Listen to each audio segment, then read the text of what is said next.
You know what I mean? You know, they say, God is doing this. God wants to test the young people. God wants to make the young people strong. Like in here, there's a cold draft. It is cold coming from that door. It's cold. And this young man out here, this young man is living out here in the street. He's sleeping out here. He's out here in the street, and there's no compassion for him. There's no love. There's no love out here for him. And he was looking for love, and he has the eye. And he has that. He has the demonic symbology on him, which to pull him out, you got to take that stuff off of him. You got to get that stuff off his body out. Those markings, yeah, shaitan, man. It's shaitanic stuff, man. And it has sort of a spiritual bind.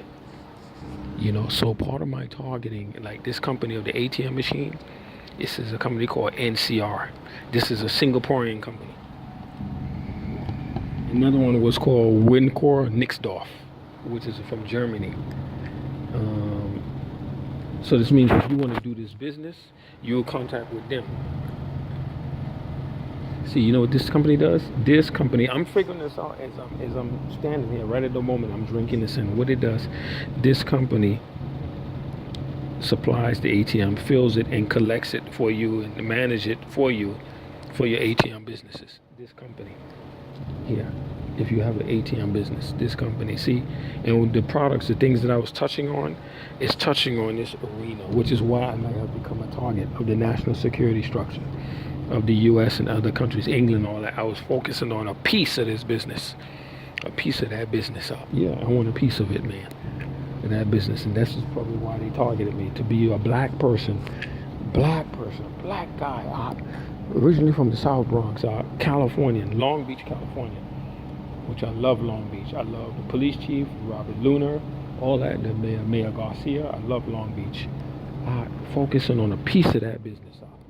They can't have it. They call people like me, they call us upstarts. They're not tolerating that, man. And they'll use whatever they can to get rid of you.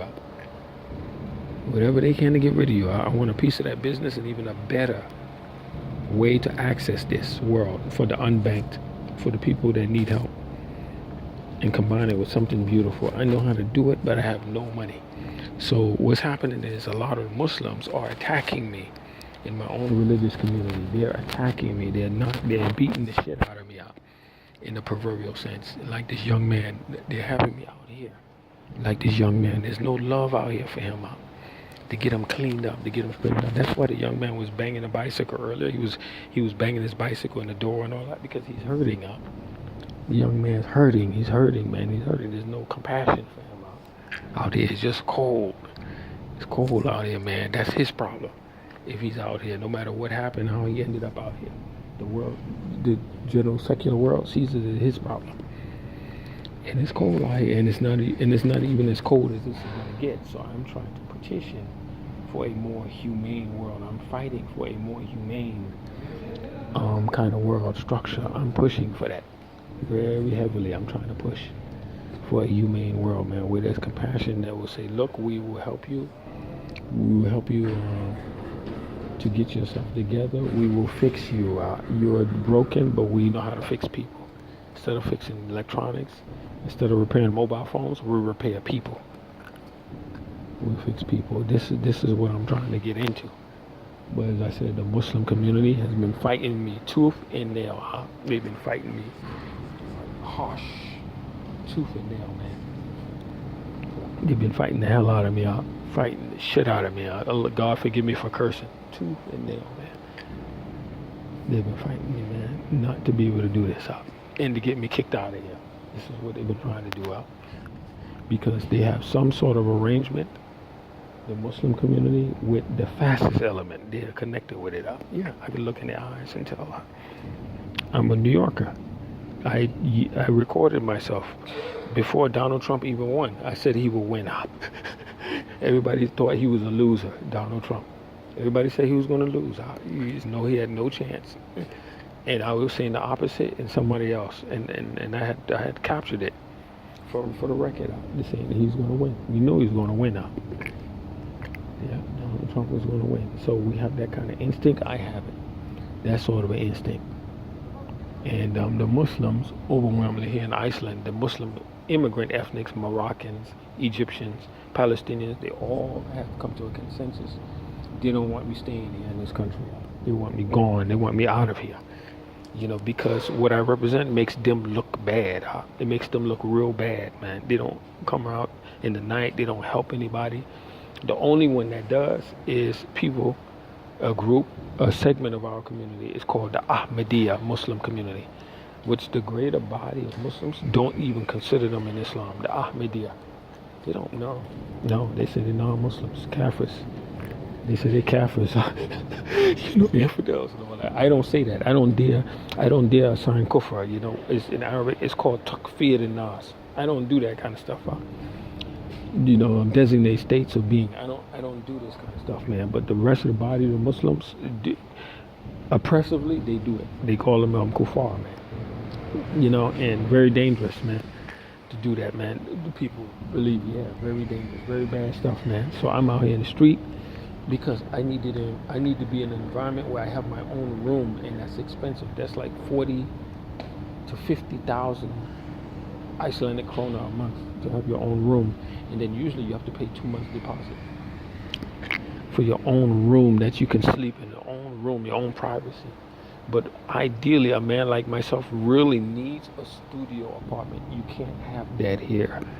You can't have that here. That's like, studio is like 150,000 kroner. That's something like 1,400 a month, 1,400 US a month.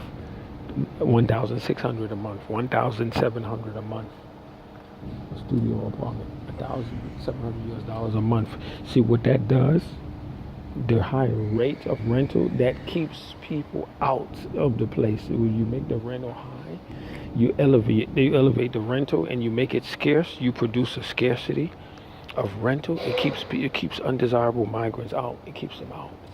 And then you guarantee you put banking structures in place to allow the local indigenous people access to be able to finance units, but rentals for the outsiders who can't afford it, it makes it uncomfortable. They gotta get out. They gotta get out of there, man. You see, so I can see the mechanisms in place that make sure the ethnic demographic, the ethnic composition maintains itself. I can see it, man, in place, and it's heavily in place with money. Structures of money. They're clever, man. They're very clever. They had outside advice on this. I can see that right away, man. Particularly probably British advice and others. They're clever, man. Yeah, they're real shrewd, man. They're real good at what they do, but not for a New Yorker. No, a New Yorker sees right through you. Right through you, man. Just like if you were paper, plastic, right through you. People from New York City and they think we're fools. So this guy that runs the biggest mosque near here in Iceland, Kareem Askari, big snake. Very, very clever. Very plugged in. And they all came to a consensus secretly.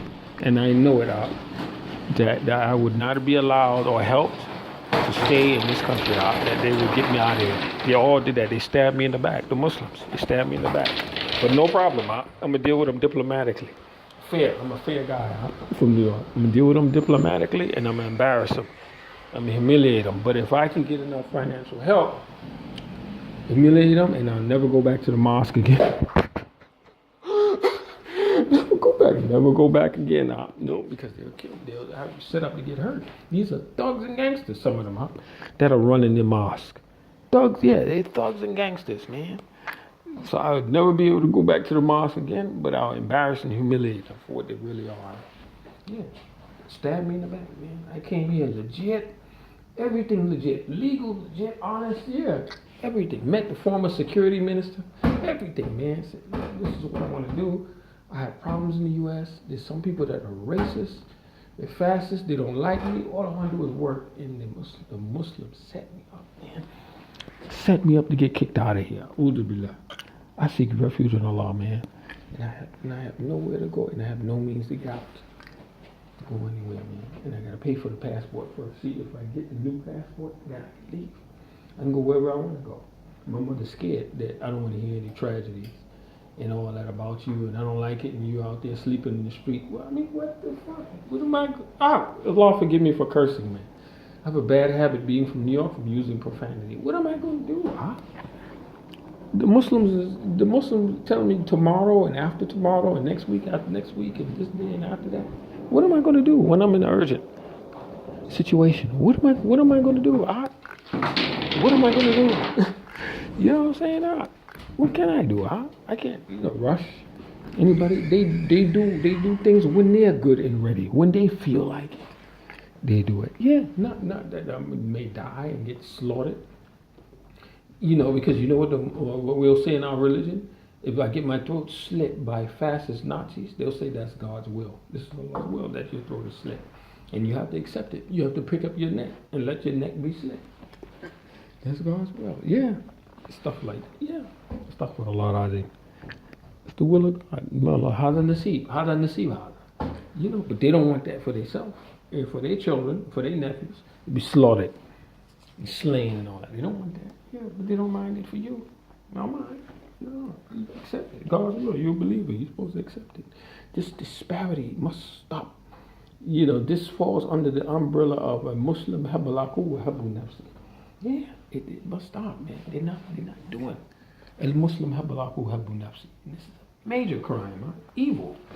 This is a major evil. Huh? Wow, brother.